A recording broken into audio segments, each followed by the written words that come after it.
Hola, estamos en una nueva emisión de Ciudades contra Estados. Hoy hablaremos con Isidro Sepúlveda, historiador, profesor de la Universidad Nacional de Educación a Distancia en España.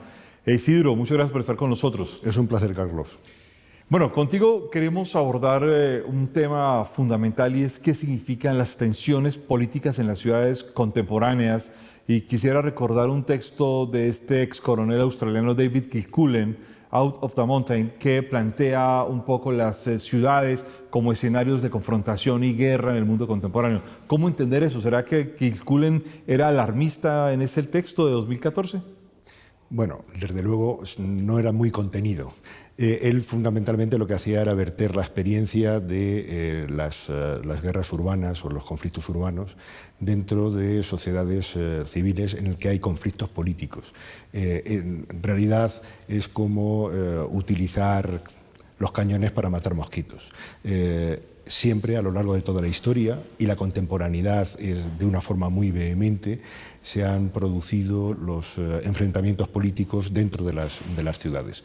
En ocasiones de una forma pacífica, en otras ocasiones de una forma violenta, pero las grandes revoluciones, los grandes cambios políticos han tenido como escenario territorial la ciudad. Y eso no quiere decir que se puedan aplicar las mismas reglas para analizar los conflictos abiertos que enfrentamientos políticos dentro del Estado contemporáneo y con el territorio de la ciudad como protagonista. ¿La conflictividad de las ciudades contemporáneas es señal de alguna transformación importante de fondo en términos históricos en la conformación del Estado Nacional en los siglos XIX y XX o es más de lo mismo? No, es simplemente que estos conflictos, la manifestación pública de estos conflictos cambia y cambia según la evolución de los tiempos, cambian según las sociedades se organizan y se manifiestan y cambian sobre todo con los objetivos que persiguen. Pero movilizaciones de carácter político, incluso promoviendo la derrocación de gobiernos o cambios en regímenes, se han producido a lo largo de toda la historia. De hecho, en la propia Roma imperial, estos movimientos lo que conseguían eran mover a pretores o cambiar la alineación dentro del conjunto de poder de los senadores. A lo largo de la Edad Media, los progom, fundamentalmente lo que perseguían era una retirada de impuestos y, en ocasiones, la culpabilización a algunas minorías religiosas y étnicas. A partir de la Edad Moderna, los movimientos urbanos de protesta contra el fortalecimiento de las entidades nacionales encarnadas en los reyes absolutos fueron numerosos, y ya en la contemporaneidad estos movimientos cambian y cambian de una forma esencial por el mero crecimiento de las ciudades. No es lo mismo una ciudad que tenía 10, 20 o 50.000 habitantes que una ciudad que tiene 2 millones de habitantes. En la actualidad, además, los modos de hacer estos movimientos, sacar a una importante proporción de la ciudadanía a la calle con objetivos políticos, además se ha conseguido por medios nuevos, utilizando las nuevas tecnologías. No se puede explicar la revolución en los países del norte de África, la primavera árabe, sin las redes sociales, y no se puede explicar la organización de la sociedad civil y la oposición al gobierno chavista en Venezuela sin tener en cuenta cuáles son los medios técnicos que están utilizando. Esto tiene que ver con la idea que algunos han esbozado de que las ciudades se han vuelto escenarios no solo de manifestaciones políticas o de populismo, como en el caso de América Latina, sino también escenarios de guerra, como en el caso de los Balcanes, Oriente Medio. Bueno, ese es algo que tiene que ver mucho más con el modo en el que ahora se hace la resistencia y se lleva a cabo el conflicto, que como desideratum, como punto final del conflicto político que se lleva a cabo dentro del Estado, que tiene como escenario la ciudad.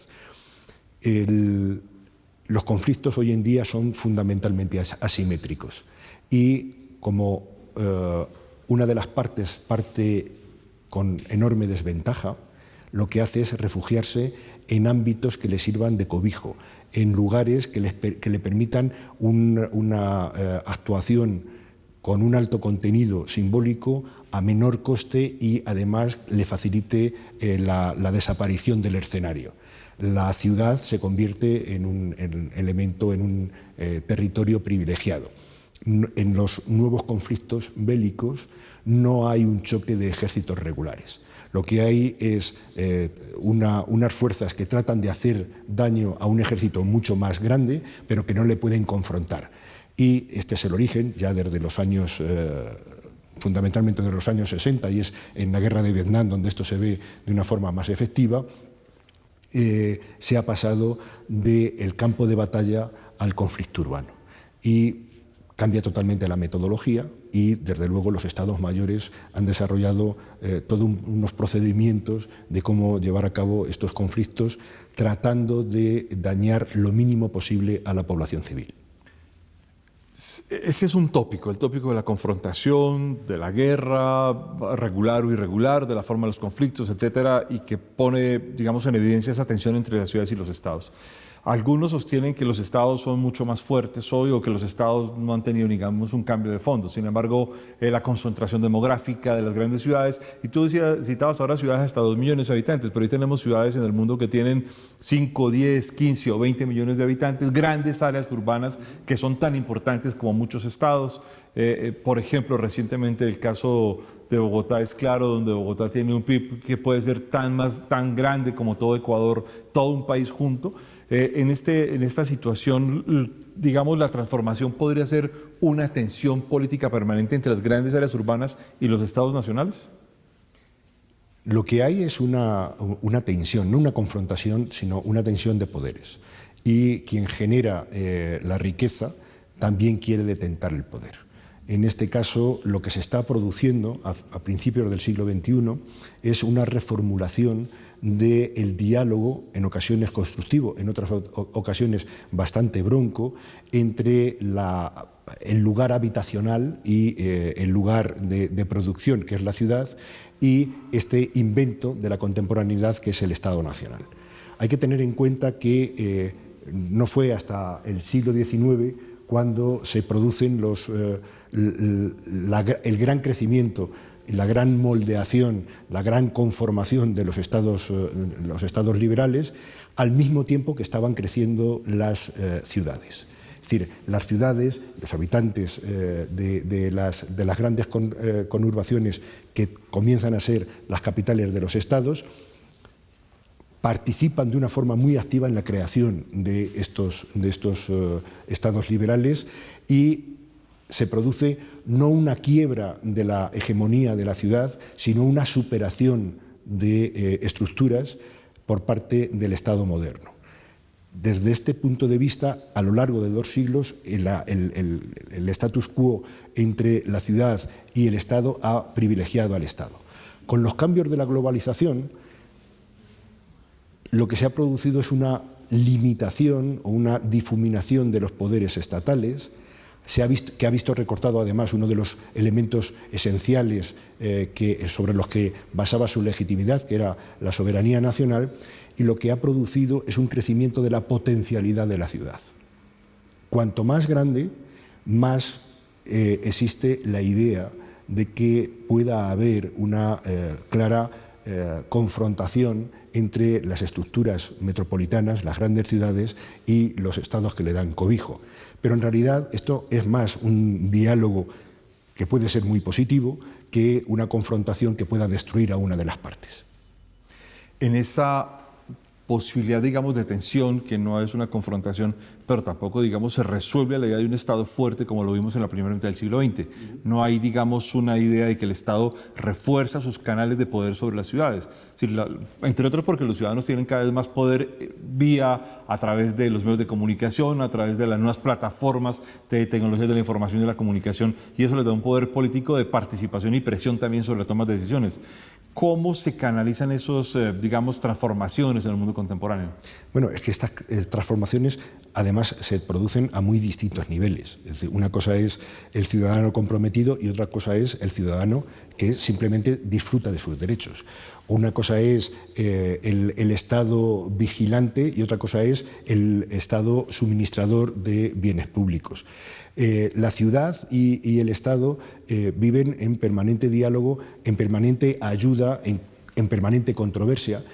Pero además en el siglo XXI lo que se produce es un salto cualitativo en las capacidades que tienen las grandes ciudades, en las que desbordan en ocasiones las propias limitaciones del Estado. Pongamos algunos ejemplos para que ver estas ideas de una forma más clara. Hay algunas ciudades, grandes ciudades, que han alcanzado un nivel de internacionalización, un nivel de proyección internacional que desborda el territorio que las cobija, que no son ya representantes del país donde se encuentran, sino que tienen una propia identidad fuera de sus fronteras en el escenario internacional. En la primera ciudad que produjo este efecto fue Nueva York, ya en la primera mitad del siglo XX, pero con posterioridad se ha producido un incremento del número de estas ciudades que no representan al Estado donde se encuentran, sino que tienen su propia identidad. Puede ser en este momento el caso de Shanghái o, por supuesto, en territorio español, el caso de Barcelona. La idea de una ciudad que tiene su propia identidad y que la vende en el mundo. Esto la contrapone, la enfrenta al Estado. En realidad no. El Estado, si ha manifestado algo, es su enorme capacidad de adaptación y ha sobrevivido a las distintas fases de transformación de la sociedad contemporánea e incluso ha parado y ha vuelto en su beneficio las grandes transformaciones que denominamos globalización. Si hace 20 años decíamos que la globalización iba a arrasar las fronteras, iba a hacer prácticamente cáscaras vacías a los estados, el resultado final es que los grandes estados han salido fortalecidos de estos cambios. Y en ellos las grandes ciudades también lo son. Sin embargo, los organismos internacionales lo que indican es que son las grandes ciudades las que más problemas acumulan.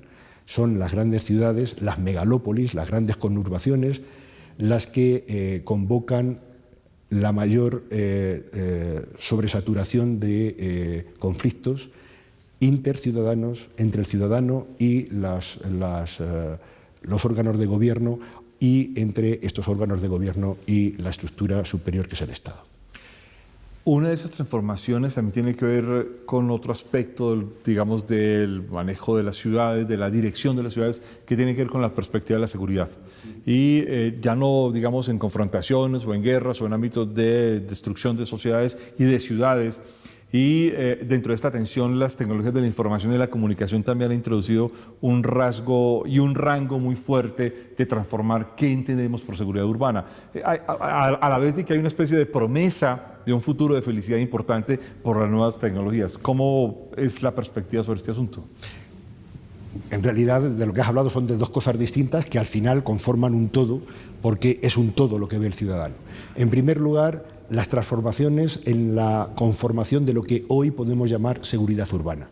Hasta hace relativamente poco tiempo se igualaba seguridad urbana con delincuencia. Es decir, y por tanto, si no había crimen, no había problemas de seguridad, no había inseguridad. Hoy en día, cada vez más, lo que importa no es tanto el índice de delincuencia, el número de delitos, el número de apresados, el número de condenados. Lo que importa para las políticas públicas es la percepción de seguridad. Y el ciudadano se puede sentir seguro o puede sentirse inseguro por múltiples razones.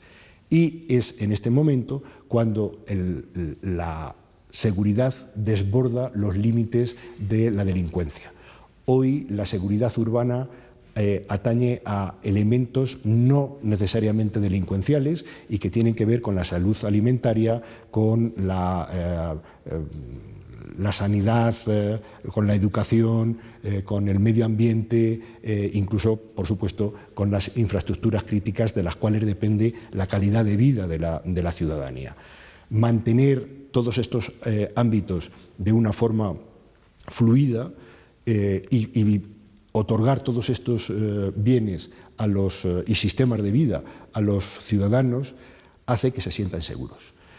Lo peor es que las infraestructuras críticas pueden caer en cadena en el momento en el que se produzca un fallo grave. Por ejemplo, si hoy, en este momento, hay una falla en una central eléctrica en la cercanía, nosotros no solamente nos vamos a quedar a oscuras, no solamente vamos a dejar de poder grabar este programa, sino que nos vamos a quedar sin comunicación porque los celulares no pueden funcionar, no podemos ir a los cajeros porque no vamos a poder sacar dinero, no van a poder funcionar los semáforos que organizan la circulación, si hay una crisis sanitaria no va a poder venir la ambulancia.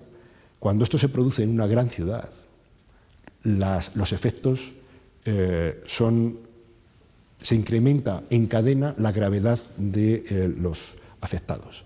Y cuando se producen, por ejemplo, apagones en la ciudad de Nueva York, se ven de una forma dramática cómo todos los índices de seguridad se precipitan.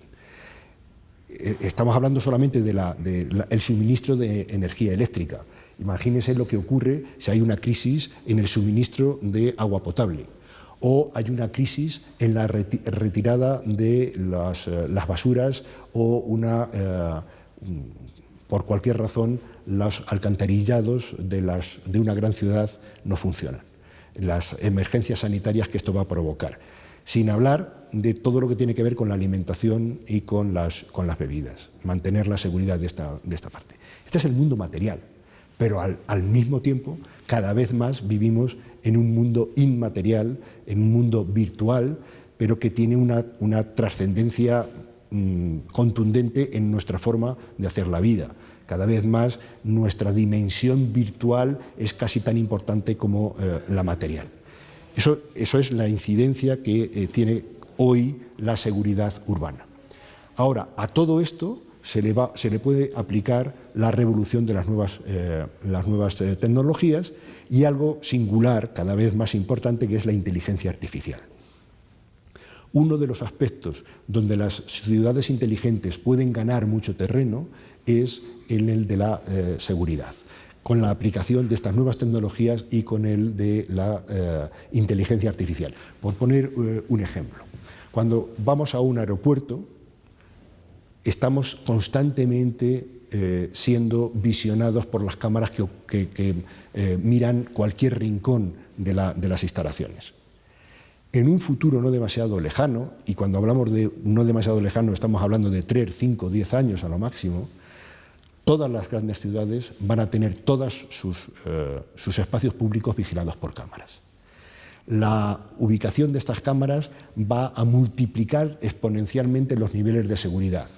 No tanto por el número de cámaras, sino porque al otro lado de la cámara ya no va a haber una persona humana, sino que va a haber un sistema de reconocimiento facial automático que va a permitir que cualquier delito que se comete por una persona, por un coche, por un carro, por una motocicleta, sea inmediatamente reconocido e inmediatamente pueda ser intervenido.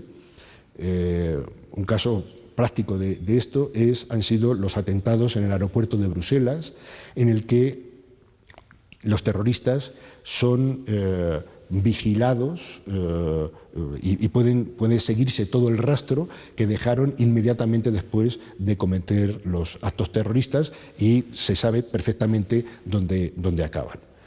Es solamente uno de los campos. Por supuesto, hay otros muchos. Ni qué decir las implicaciones que tiene para lo que es el confort, el nivel de vida, la seguridad en el interior de los hogares. Está en la parte risueña, está la parte optimista, está la parte de los jardines y vergeles de los que hablabas, pero utilizando una terminología de Star Wars también hay un reverso tenebroso de esta tecnología y los poderes públicos, con participación ciudadana, en un debate abierto, deben de poner en negro sobre blanco el debate que hay entre seguridad intimidad y derechos humanos, derechos civiles. Bueno, algunos han recuperado la imagen de George Orwell en la novela 1984, El Gran Hermano y la gran capacidad de vigilancia, y está la permanente sombra de Stephen Hawking sobre que tendremos que huir del planeta y de los robots y todo este asunto. Bueno, estas distopías son muy populares, literaria y cinematográficamente son muy atractivas, pero la realidad dista mucho de ello. Hay una frase que me gusta repetir en estos casos, ¿no? Los smartphones no nos hacen a los propietarios más inteligentes y las ciudades inteligentes no va a hacer que el vecindario sea más listo. Son los ciudadanos, con su inteligencia natural, los que tienen que utilizar todos sus medios para que estas nuevas tecnologías, esta inteligencia artificial, estén en beneficio del ciudadano y no en beneficio de oscuros intereses o incluso de bandas criminales que por supuesto las va a haber. Si la dirección, digamos, hacia la que van las ciudades en esta especie de tensión con los estados, mayor protagonismo, mayor riqueza, cambio por las tecnologías, a la vez escenarios de confrontaciones bélicas no regulares, etcétera, ¿esto apunta a una mayor autonomía política de las áreas urbanas? Puede apuntar y necesariamente va a promover una creciente autonomía, no tanto del ayuntamiento, no tanto de la administración, como del hecho metropolitano. La idea de que compartir servicios, llegar a acuerdos entre distintas instituciones vecinas, mejora la calidad de vida del conjunto. Pero además es que necesariamente debe haber servicios compartidos. Y en el momento en el que hay servicios compartidos, tiene que haber autoridades que controlen esos servicios, que demanden una calidad de estos servicios y, sobre todo, que permitan proveer estos servicios. Si estas autoridades simplemente son un cascarón vacío que firman acuerdos y decretos, no valen para nada, porque son simplemente puro burócrata. Estos tienen que ser elegidos por los propios ciudadanos. Estos tienen que rendir cuentas a la ciudadanía. Y exactamente igual que se ha conseguido una representación pública de los poderes municipales, también se tiene que llegar a estructuras administrativas metropolitanas que rindan cuentas a los ciudadanos. En el siglo XXI, la dimensión de creación de riqueza, de creación de conocimiento, de convivencia que tienen las ciudades, va a hacer que estas estructuras superiores ganen terreno dentro de este diálogo con el Estado. ¿Podríamos pensar que ese diálogo con el Estado va a modificar sustancialmente los estados? Los estados están en transformación, a pesar de que las letras constitucionales mantengan iguales como en el siglo XIX. Claro, mantengan una serie de máximas intocables, ¿no? Pero desde que Boutros Ghali, en los años 90, secretario general de Naciones Unidas, dijo de una forma clara y transparente que la soberanía nacional nunca fue absoluta, evidencia hasta qué punto las cosas han cambiado y que ya no hay un nivel superior del Estado por encima del cual ya no existe nada. Existe la comunidad internacional. Y por debajo existen niveles administrativos, pero también niveles políticos que tienen una dimensión creciente. Por tanto, los Estados están comprimidos, pero los Estados no solamente mantienen mucho poder, sino que mantienen mucha capacidad de adaptación. Y este diálogo, que no enfrentamiento, entre las grandes ciudades, pero también las pequeñas y medianas ciudades respecto al Estado, ganando crecientes cuotas de responsabilidad y, por tanto, de autonomía, yo creo que en el siglo XXI va a ser un hecho fehaciente. Nos quedan pocos segundos. La última pregunta que habría que hacer en este contexto es, ¿deberíamos ser optimistas o pesimistas del futuro de la vida urbana? Hay que ser realistas y, desde luego, hay que contribuir de una forma positiva en la implicación y en la motivación de la ciudadanía respecto a las administraciones que están para servir al ciudadano, no están para restringirle, no están para cohibirle, no están para vigilarle. El ciudadano tiene que implicarse en las labores de gobierno y las nuevas tecnologías van a contribuir mucho en esta implicación y, por tanto, por mi parte soy moderadamente optimista. Pues Isidro, muchísimas gracias por estar con nosotros en Ciudades Contrastados y a ustedes los esperamos en una nueva emisión de este programa.